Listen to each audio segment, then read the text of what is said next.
ઇતિહાસના પ્રથમ ચેપ્ટરનો પ્રથમ વિકલ્પ છે નીચેમાંથી સત્ય વિધાનો તપાસો.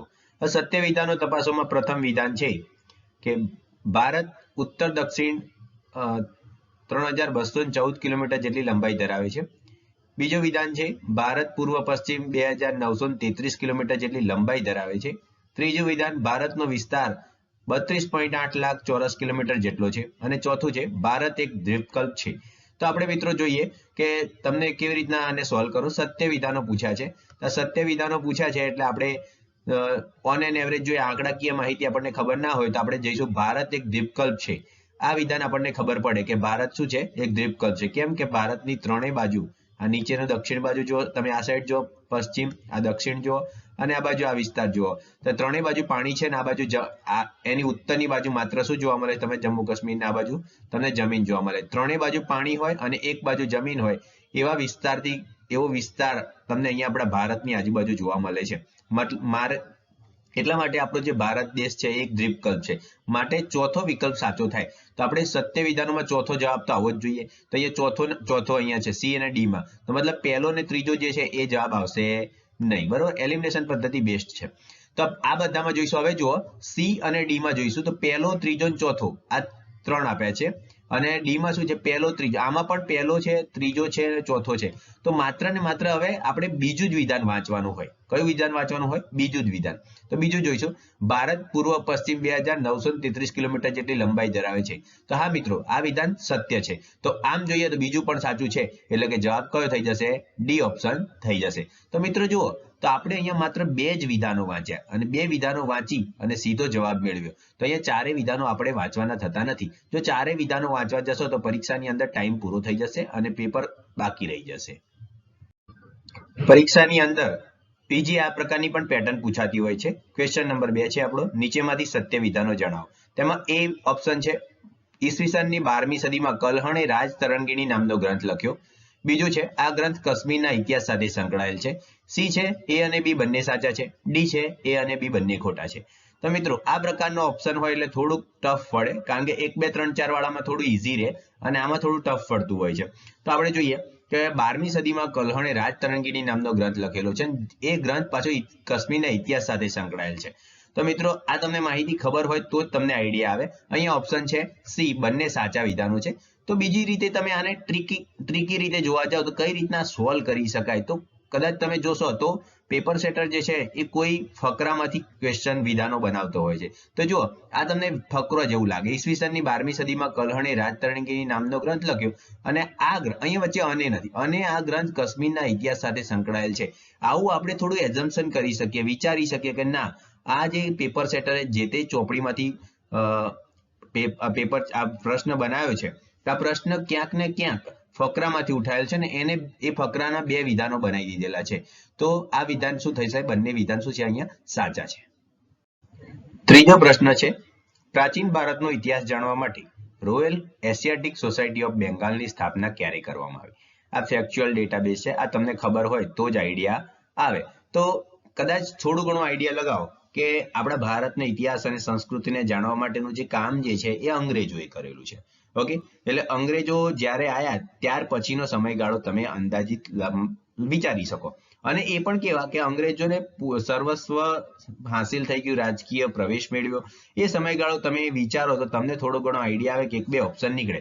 કે જો કે 1757 નો જે સમયગાળો જે છે એ પ્લાસીનું યુદ્ધ કહેવાય. 1757 નો જે સમયગાળો છે એ પ્લાસીનું યુદ્ધ કહેવાય. અને આ પ્લાસીના યુદ્ધ પછી ક્યાંક ને ક્યાંક અંગ્રેજો થોડાક શક્તિશાળી બન્યા. તો 1757 પહેલા તો એ કંઈક કરી શકે એમ નતા, કારણ કે એમની જોડે પાવર જ નતા. તો જો 1757 પહેલાનો ઓપ્શન કાઢી નાખો તો એક તમારો સી ઓપ્શન જતો રહે કે જે તમારે ક્યારે ટીક કરવાનો થતો નથી.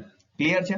તો હવે પછી તમારી જોડે 3 ઓપ્શન વધ્યા છે. હવે 3 ઓપ્શનમાંથી તમારે ટીક કરવાનું થાય તો અહીંયા તમે ચાન્સ મારી શકો. તો આન્સર જે છે બી છે. 1784 માં આ રોયલ એશિયાટિક સોસાયટી ઓફ બેંગાલની સ્થાપના કરવામાં આવી હતી. ચોથો પ્રશ્ન છે અશોકના શિલાલેખની લિપિ કોણે ઉકેલી? તો અહીંયા આ પ્રશ્ન પીઆઈ ની એક એક્ઝામમાં પૂછાઈ ચૂક્યો છે, જીપીએસસી દ્વારા લેવાયેલી. તો અશોકના શિલાલેખની લિપિ કોણે ઉકેલી? અને ગૌણ સેવા દ્વારા પણ ઘણી વખત આ પ્રશ્ન ચવાઈ ગયેલો છે. તો લિપિ કોણે ઉકેલી એ વાત છે તો આનો છે પ્રશ્નનો જવાબ આવશે જેમ્સ પ્રિન્સેપ. તો જેમ્સ પ્રિન્સેપ નામના અંગ્રેજ અધિકારી દ્વારા અશોકના શિલાલેખની લિપિ ઉકેલવામાં આવી હતી. હા મિત્રો, આ કર્નલ ટોડ વાળો પણ પ્રશ્ન પૂછાઈ ચૂકેલો છે કે અશોકનો જે આ શિલાલેખ હતો જુનાગઢનો એને સૌપ્રથમ વાર કોણે શોધ્યો?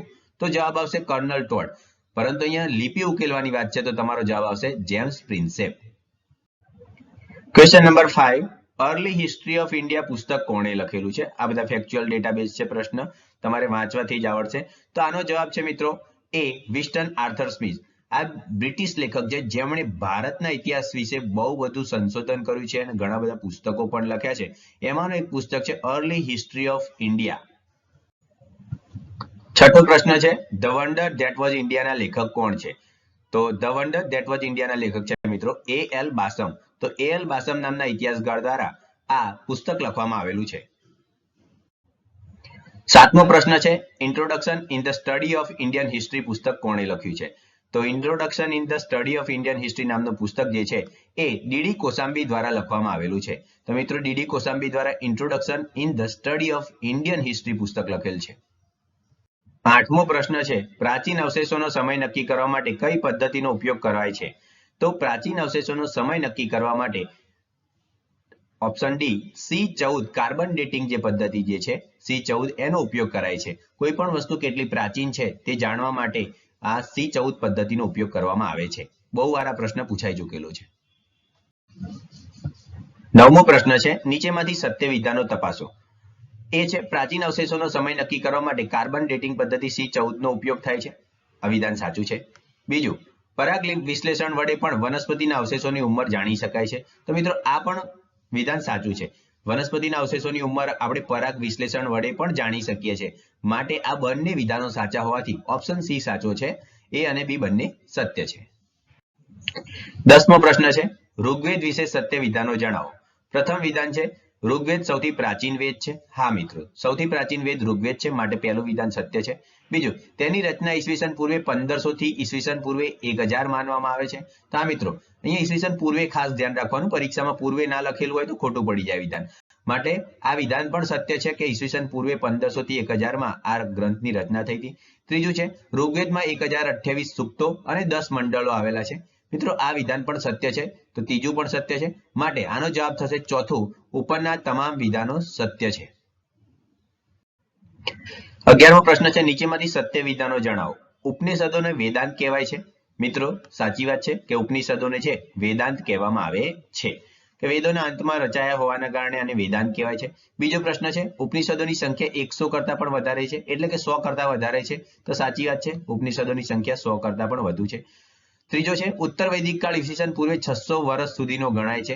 મિત્રો આ પણ વાત સાચી છે કે ઉત્તર વૈદિક કાળ જે છે એ ઈસવીસન પૂર્વે 600 વર્ષ સુધીનો ગણાય છે. અને ચોથો છે ઈસવીસન પૂર્વે 6ઠી સદીમાં ધર્મસૂત્રો અને ગૃહસૂત્રોની રચના જોવા મળે છે. આ વિધાન પણ સાચું છે. એટલે મિત્રો અહીંયા શું થશે 1 2 3 4 ચારેય વિધાન શું છે? સત્ય છે. 12મો પ્રશ્ન છે હર્ષચરિત ગ્રંથની રચના કોણે કરી હતી? તો રાજા હર્ષવર્ધનના સમયમાં એમના રાજકવિ એટલે કે એમના દરબારમાં રહેતા કવિ બાણભટ્ટ દ્વારા હર્ષચરિત નામના ગ્રંથની રચના કરવામાં આવી છે, જેમાં રાજા હર્ષવર્ધનના જીવન ચરિત્રની વાત કરવામાં આવી છે.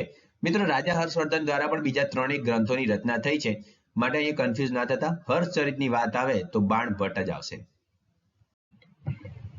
13મો પ્રશ્ન છે નીચેનામાંથી સત્ય વિધાનો જણાવો. તો ચારે વિધાનો વાંચ્યા કરતા આપણે જોઈએ કે સૌથી પહેલા કયો ઓપ્શન આપણે જોઈ શકીએ. તો સૌથી પહેલા જોઈએ કે સંગમ સાહિત્ય તમિલ ભાષામાં રચાયેલ છે. આપણને યાદ છે કે હા સંગમ સાહિત્ય તમિલ ભાષામાં રચાયેલ છે, માટે પહેલું વિધાન આપણે સાચું છે.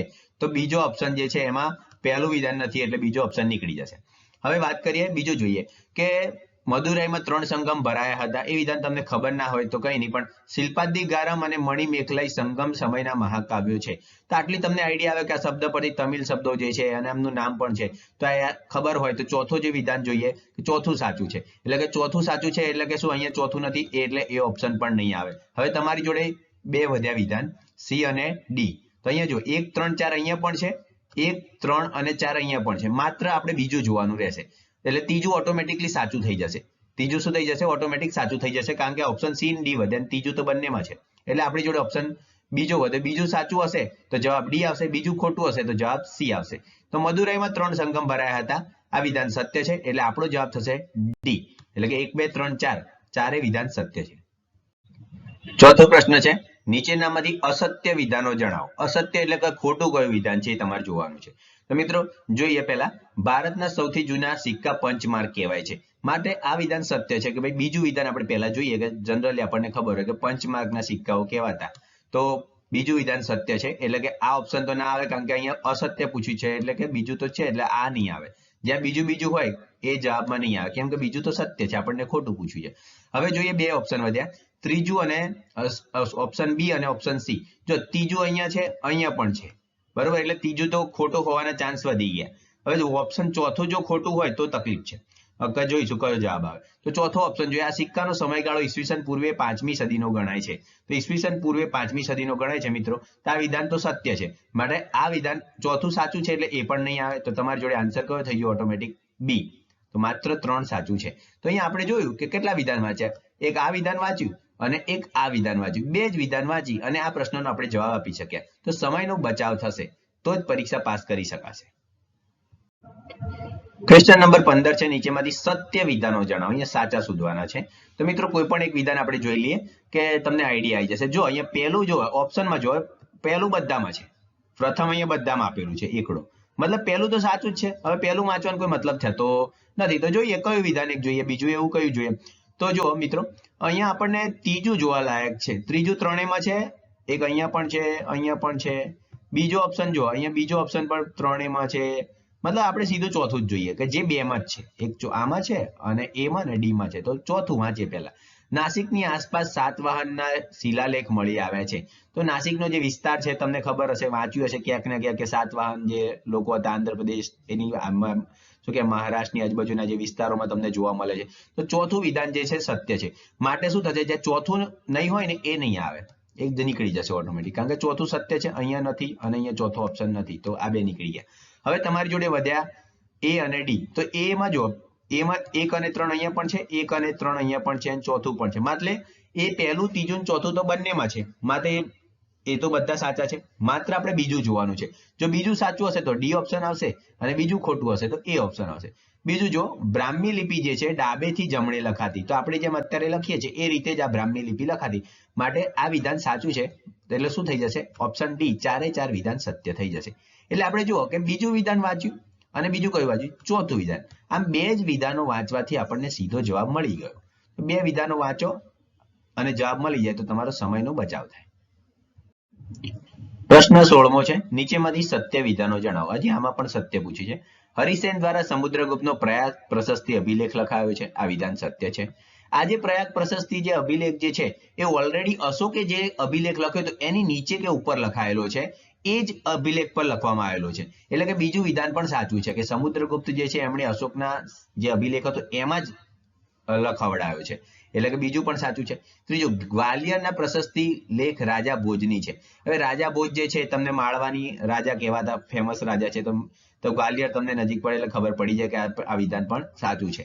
ઓકે, ટૂંકમાં તમને એ અને બી તો સાચા થઈ ગયા તો ઓટોમેટિકલી આઈડિયા આવી જાય કે 4 વિધાન સાચા છે એવી સંભાવના વધી જાય. તો ઓપ્શન ડી તમારો શું થશે? આમાં જવાબ થશે. 17મો પ્રશ્ન છે, નીચેમાંથી સત્ય વિધાન જણાવો. સત્ય વિધાન જણાવો. તો જોઈએ, હાથી ગુફા લેખ કલિંગના રાજા ખારવેલનો છે.